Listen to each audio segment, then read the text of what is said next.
Your brain is a time machine. It does not perceive time in the accurate, always the same way of a clock. Your brain rather warps time quite strangely and seems to do that every day, all day long, without us consciously noticing. How and why your brain is doing that are good questions we will cover in this video. But the more interesting question is to take it one step further. Knowing your brain can speed up and slow down time, could you extend your lifetime this way?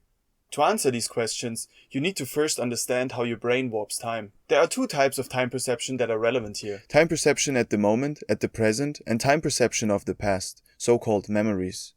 While the details are complex, the primary mechanism of how it works is straightforward. There's a clock in your brain that's ticking, and depending on how much and which of the neurotransmitters, serotonin, dopamine, and norepinephrine is present, the clock is sped up or slowed down. Serotonin slows down time while dopamine and norepinephrine speed it up. However, when there's a huge amount of norepinephrine present, for example during a skydive or a car accident, the present time is slowed down as well. When it comes to memories, the three neurotransmitters plus novel information are needed.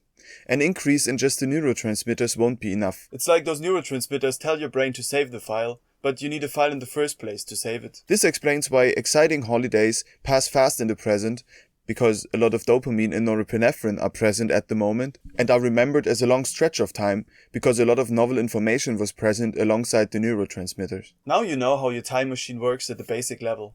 The next step is to figure out how to use it.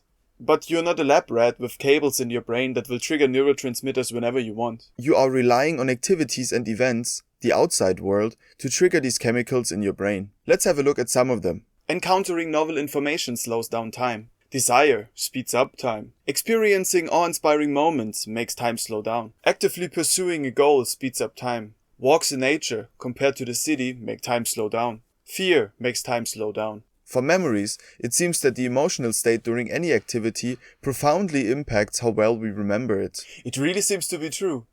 Just as you can increase your lifespan by working out and eating healthy, you can increase your lifetime by constantly pursuing new information, exciting events, and moments of wonder and awe. Being involved in a lot of car crashes might help as well, but that doesn't seem useful here. I can undoubtedly recall from my past that it's indeed possible to increase your lifetime. When I worked a very stressful and exciting job in China for 2 years, the time seemed to fly. And I feel like I'm doing this living in a van doing freelance work thing forever already, even though barely half a year has passed. I'm constantly experiencing new things, meeting new people, and working on exciting projects. Just from personal experience, I feel I could double my lifetime just by adjusting my lifestyle. Now, if you want to analyze your own life, the following graph might be helpful.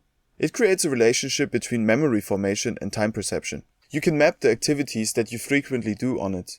It could look something like this. Interestingly, the activities we usually regard as time wasters, in the sense of holding us back from doing more important things, are in the bottom left quadrant.